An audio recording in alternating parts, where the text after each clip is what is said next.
What happened to the child? Oh, Doctor, really? Haven't you worked this out yet? Welcome to WatchMojo UK, and today we're counting down our picks for the most egregious scenes from UK television history. My Baker Street boys. Sherlock Holmes and Dr. Watson.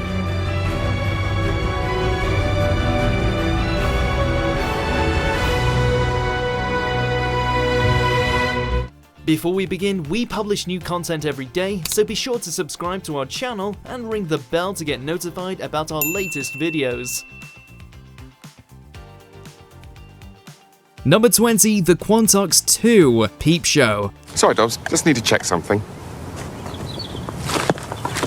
What the hell are you doing? I'm wise to you, my fine feathered friend. He's gone mad. Now to stigmatize the mentally ill. Few comedies are as celebrated to the same degree as Peep Show, despite its acclaim, it's just not quite perfect. Season 8 is the most divisive, as fans find it a lot darker than it is funny. One sugar, Jez? Yes, please. I gave him one without sugar the other day and he got really angry with himself and smashed up a CD case and tried to eat the pieces. This culminates with the main characters Jez and Mark getting into an argument in the Quantocks as they try to convince Dobby to fall for them. It's still got some funny moments, but overall, it has to be the show's low point. The resolution is also lacking as Dobby simply vanishes while the other two argue. Thankfully, many fans felt that the following final series was a return to form. Is this about the bloody olives? No, Dobby. It's about something else. Ah! What the hell did you do that for? Because, Dobby, there's something I need to say No! No! Will you two stop electrocuting each other? Number 19, final cliffhanger, Jekyll.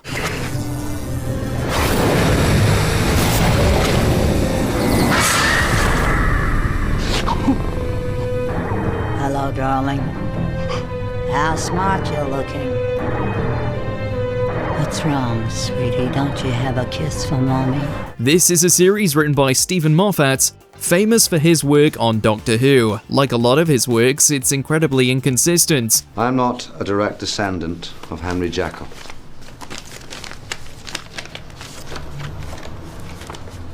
This is my father. There's no question of any connection with the Jekyll family line. It starts pretty strong, but goes increasingly off the rails. By the end, they've completely veered far away from the original book's plot and message. It concludes with the main character's mum transforming into the villain who wants to research Hyde. You should know. You didn't get the curse of the Jekylls from your father. You got it from me. Then Hyde looks shocked, and the series ends. It's clear that Moffat was trying to set up a second series, but the plot became so incoherent that it wasn't renewed. It's a perfect example showing that Moffat's strength is ideas and standalone episodes, rather than complete arcs. A kiss for mommy. A kiss for mommy. Number 18, prison scene, Coronation Street. Can I ask him to get us some food?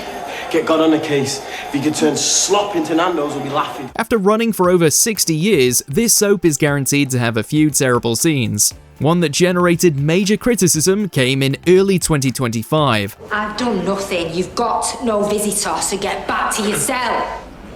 I ain't going anywhere. And neither are you! You talk to the guy! Character Bobby Crawford was seeing his dad in prison, then all of a sudden, another character, Matty Radcliffe, whips out a knife. He holds a guard hostage, then swaps them, taking Bobby as his captive instead. Don't get involved, just let the guards sort it out. Who are you? He's my son. Really? Put the knife down. If I can't have a visitor, then neither should you. It's one of the most hilariously bad interactions in soap history, with almost nothing positive to be said about it. From the acting to the writing, it's a brilliant example of something being so bad, it's good. Just let him go. Shut up and I'll ship him and you can both watch him bleed out, yeah? Please don't, mate. Number 17, golf scene. Come back, Mrs. Noah. How does that look? Grotesque is the word that springs to mind. Our next entry comes from a series that only people interested in bad sitcoms will remember. It's about a woman winning a competition, getting a tour of a spaceship, and then accidentally flying off into space. Almost any scene from its 6-episode run could make it on here. It's just like being there. Well, look at that bird. It's impossible to tell it from the real thing. The golf scene sticks out in our heads though. The green screen is absolutely diabolical, and so is the writing. All the men are constantly making painful comments about Mrs. Noah's appearance. There is one good thing we can say about this show though, which is that the theme song is great. Do you mind if I drive off now? Oh, get on with it, will you? If you don't get to the clubhouse by 1 o'clock, we won't get a table by the window. Could you make me a member? Make him a member. Number 16, opening scene, the triangle. Can I have a word, Matt? I wouldn't bother, John. He's on an inquiry. What's the nature of the inquiry? Unless you know who she is, that's her. This soap opera is set on a ferry traveling across the North Sea. For some reason, it begins with Kate O'Mara sunbathing on the ship deck. She just might be the first person to try this in the North Sea. They filmed the whole thing on location, meaning O'Mara had to actually be cold and topless for the shot.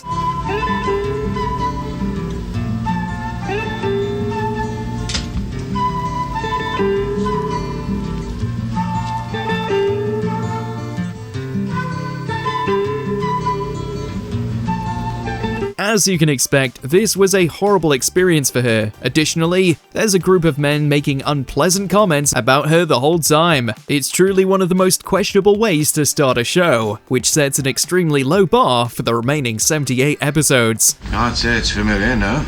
Not crew. You'd know if she was, of course. From that angle. Yeah, constantly. And you don't? I'll go and find out. What? What do you think? All sorts. Number 15, one final game, Hollyoaks.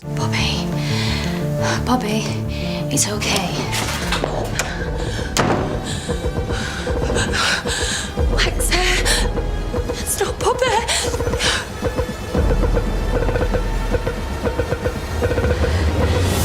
One of the longest-lasting villains in Hollyoaks history was Silas Blissett. He joined the show in 2010, then kept returning every few years to surprise viewers. By the time he returned in 2022, people felt pretty tired of him. Blissett ended up putting them in a murder game reminiscent of Saw. The electricity, it's gone off.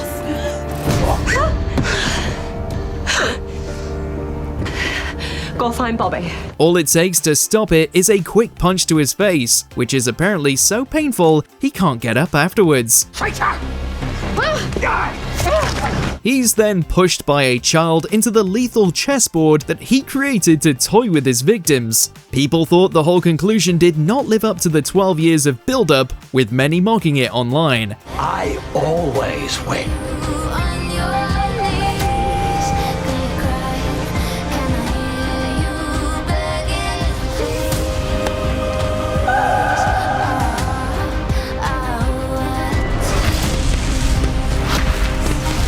Number 14, Lucy Beale murder climax, EastEnders. Lucy.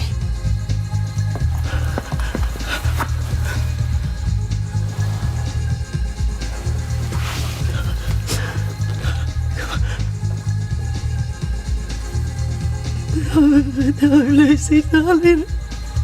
This long-running soap had a massive mystery in 2014 when Lucy Beale was found dead. The mystery of who killed her became a major plotline until its resolution in 2016. Fans quite liked this at first, but the conclusion was not to everyone's satisfaction. Whatever she says, she started it. She made everyone unhappy. It turned out her younger brother, Bobby, had done it. This was revealed in the middle of a wedding where Bobby admits to killing both Lucy and his mum. It was criticized for its writing, acting, and dialogue, making it a thoroughly underwhelming end to a once intriguing plotline. Like to raise your glasses? Dad. The bride and groom. Dad. The bride and groom! Dad! Bobby. I killed Mum.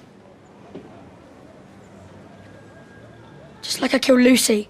Number 13, Selling Powers, Misfits. Hi.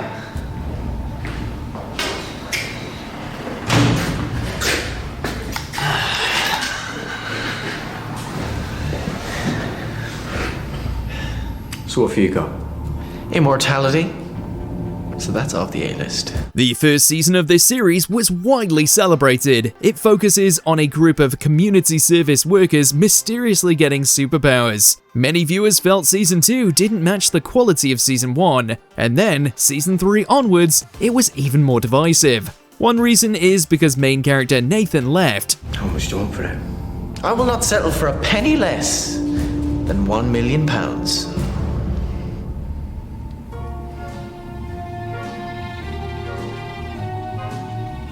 Another is that they all changed their powers in the Season 2 Christmas special. For ones with irritating powers, it makes sense. For people like Nathan, who are literally immortal, it feels unusual that he'd sell eternal life for only £2,000. They ended up buying different powers at the episode's end, but a lot of people found them way less interesting. Okay.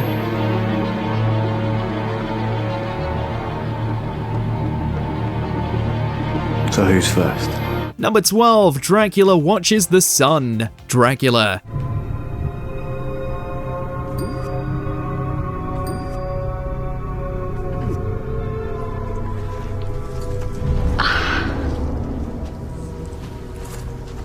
Tart. Hungry. Next, we have another Moffat show. This one lasted only 3 episodes, with the first 2 being pretty well received. The third was when it all went downhill. After 2 episodes set in the past, the third suddenly jumps forward to the present. Look at her. So beautiful.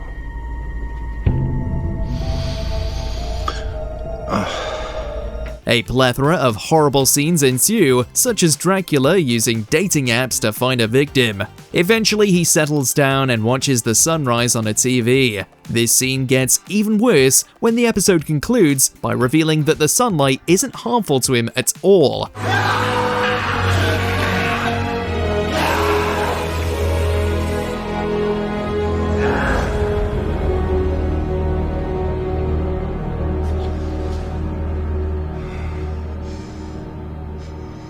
Then he realizes he's wasted a lot of his life, but instead of changing that, he drinks a woman's poisoned blood and kicks the bucket. But my blood is deadly to you.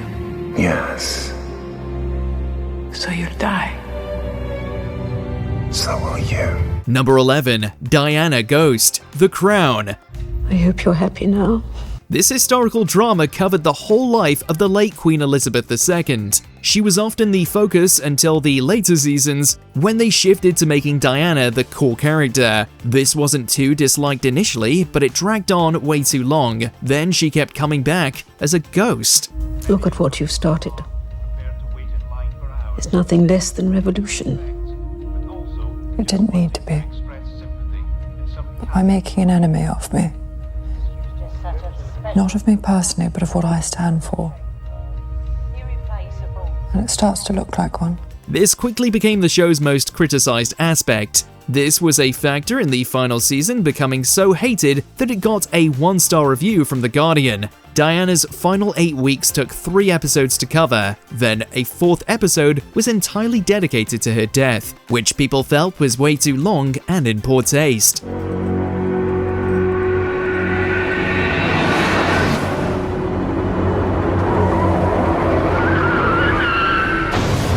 Number 10, Cyberwoman, Torchwood. Is that all you got? I'm not so easily deleted. This Doctor Who spin-off first aired in 2006, and it featured a more grown-up tone than anything else in the Whoniverse. It had some pretty phenomenal episodes, but it was far from consistent. Episode 4, written by Chris Chibnall, featured the infamous Cyberwoman. This building belongs to me now. You will all be deleted. I'm sorry for what they did to you, but this ends here. Rather than having her look like a regular Cyberman, who are probably more focused on war than gender identity, they gave her ridiculously revealing armor. It became the lowest rated episode in Series 1 by a decent margin. Thankfully, this villain never returned, even though the producers seem to love it for some unexplained reason. Don't you touch her.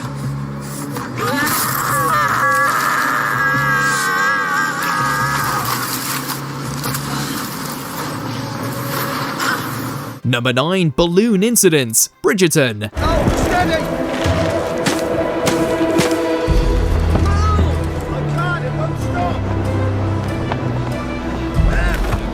Before you rush to the comments to point out that this is an American show, we're well aware, but it's English enough for us to count it. One of its most hated scenes was easily the balloon moment from Series 3. A rogue hot air balloon nearly hits the main character Penelope.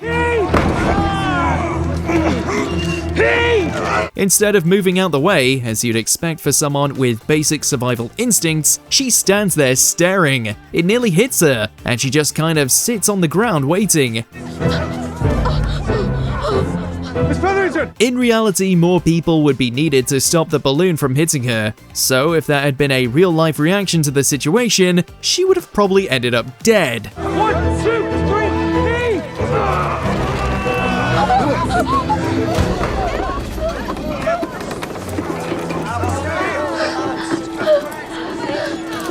Number 8. Down syndrome. Emmerdale. I don't want people to judge me.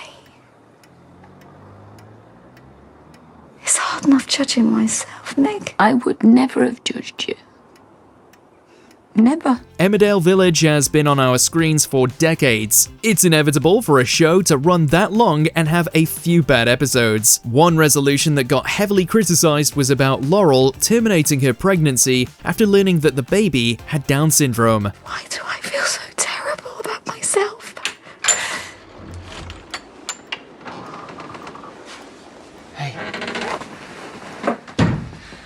Got your message. You called him? Are you serious? Many viewers were offended since it felt like it was sending a cruel message about Down syndrome. Despite the immense backlash, the creators controversially defended their decision. They claimed to have done a lot of research to make it as sensitive as possible, but didn't stop it from offending a ton of viewers. You're here. Because I understand. More than anyone. You have to let me in, Laurel. Otherwise I can't help you. Number 7. YPC sketch. Horn and Corden. Hey guys! Wow! Look at all you young people! You young people are having a good time, yeah? Great! I'm Jeremy, or Jez, or J-Rock. And I'm Gareth, or G-Force, or just plain Gaz. After the huge success of Gavin and Stacey, stars Matthew Horn and James Corden made their own sketch show. It dropped in 2009 and was instantly hated by almost anyone who watched it. Really, it's impressive how many of their jokes miss. Now you probably think we're just poking fun and taking the mick out of smoking cigarettes and blazing up doobies like Bradley from S-Club, and maybe we are, but we don't give a shit. A year later, even Corden admitted making it was a mistake. One of its worst sketches was about the Young People's Church. The joke is that they're Christians, but they're edgy. We're not criticizing it for being edgy though, it's because it's painfully unfunny. This is Nathan. We met Nathan while we were running our trendy soup kitchen. YPC you for lunch? Or dinner. Popular comedy actor Matthew Bainton even appears, but it's clear he wasn't invited to the writer's room, or it might have gotten at least one chuckle out of us. Yeah, there was this one guy, he was a regular. I don't think we need to talk about it now. Number 6. Missing Heir. Downton Abbey. I thought you'd recognize my voice, but of course I sound Canadian now. You mean we've met before? Despite this series being almost universally praised, the writing wasn't entirely flawless. This is especially apparent with the Patrick Crawley plotline, an arc fans grew to detest. Did they tell you we're related? Yes. But I'm afraid I'm not much good at family history.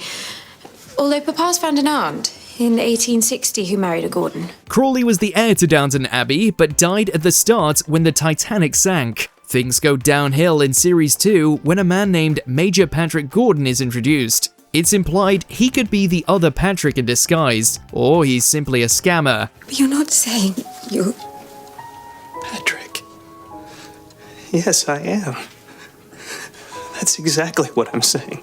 The worst scene is when it turns out he randomly vanishes, leaving behind a letter for Edith hinting at his identity. Years later, it's still not confirmed whether he was the real Patrick. It's potentially the most boring subplot, but on the bright side, it only lasted one episode. What's happened to Major Gordon? He's gone.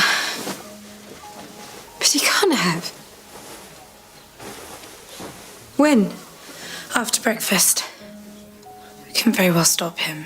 The war's over. Number 5, it was all a dream. Crossroads.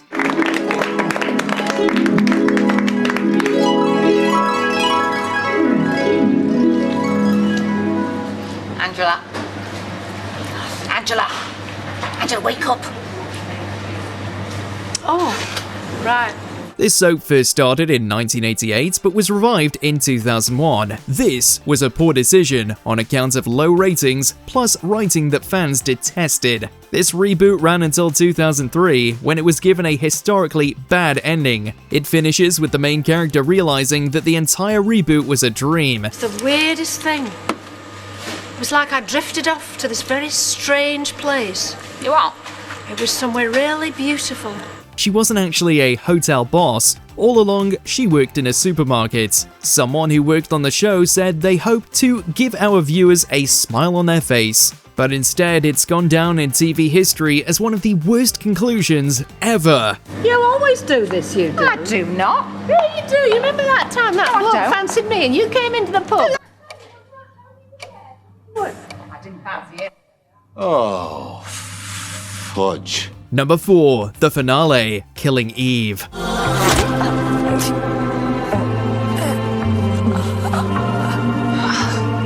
Many people found the first series of this show sublime. It was written by Phoebe Waller-Bridge, creator of Fleabag. Afterwards, she left and the other writers took over. Sadly, none of them could match her talent or vision.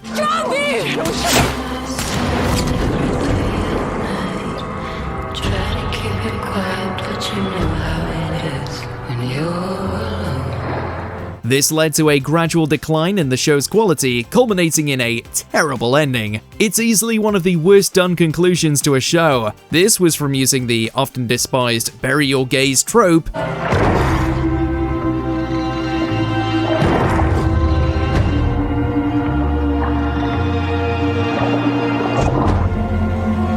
which is when an LGBTQ+ character finally finds love, and it's instantly followed by tragedy. So, after the two main characters come together, one of them is fatally sniped.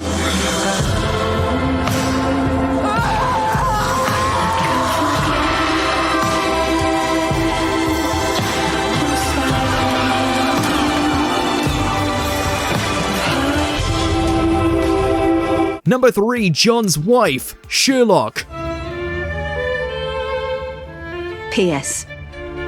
I know you two. And if I'm gone, I know what you could become. Because I know who you really are. Another wildly inconsistent Moffat show was Sherlock. It ran for 4 seasons, with fans believing it did a horrible job of sticking the landing. Its last episode, The Final Problem, was shockingly low quality. John's wife, Mary Watson, saved Sherlock's life by jumping in front of a bullet.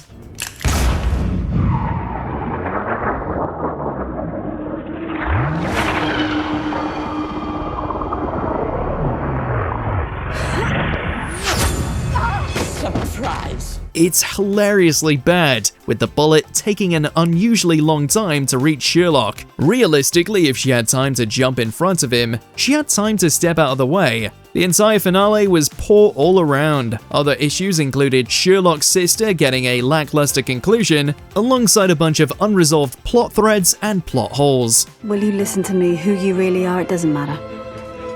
It's all about the legend, the stories, the adventures. Number 2, The Timeless Child, Doctor Who. The Timeless Child became the base genetic code for all Gallifreyans within the Citadel, the civilization which renamed themselves with characteristic pomposity, Time Lords. Few Doctor Who fans will refute the claim that Jodie Whittaker's run was the weakest this century. The blame is often pinned on showrunner Chris Chibnall. At the end of Whittaker's second series, it turned out the Doctor was actually the highly important Timeless Child. This means the Doctor has been orphaned twice in their life. Now, having seen her adopted child regenerate her body, Tecteun, a scientist and explorer, had a new landscape to explore. She dedicated her life to studying her child. After the first time, they were found by the Time Lords, who extracted the ability to regenerate from the child. So, after decades of the Doctor simply being some random Gallifreyan who left home, it turned out they were actually the most important Time Lord ever, and they're not even Gallifreyan. It was initially met with major backlash, and years later, fans still hate it. The child is you.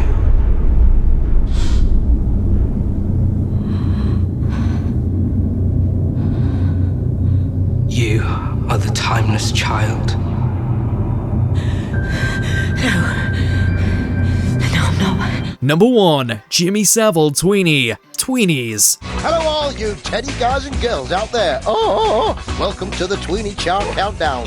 Today you're going to hear all the Tweenies' favourite songs. And first on stage is young Milo. Tweenies was a children's show that ran from 1999 until 2002. An incredible 390 episodes were created, with one sticking out for being especially horrendous. This is because it featured a harrowing puppet of the despicable criminal Jimmy Savile. He's chosen this number as his favourite song because he likes to move and dance.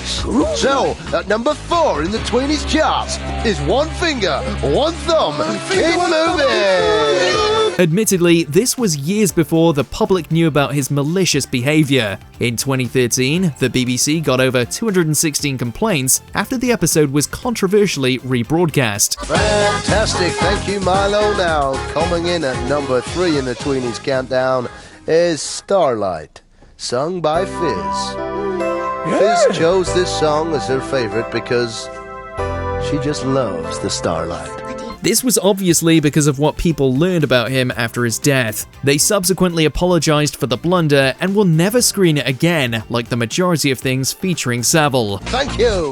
Teddy guys and girls, things are hotting up now. We're about to find out the top favourite song in the Tweenies Chart Countdown. Was there any especially terribly made scenes we didn't mention? Let us know in those comments below.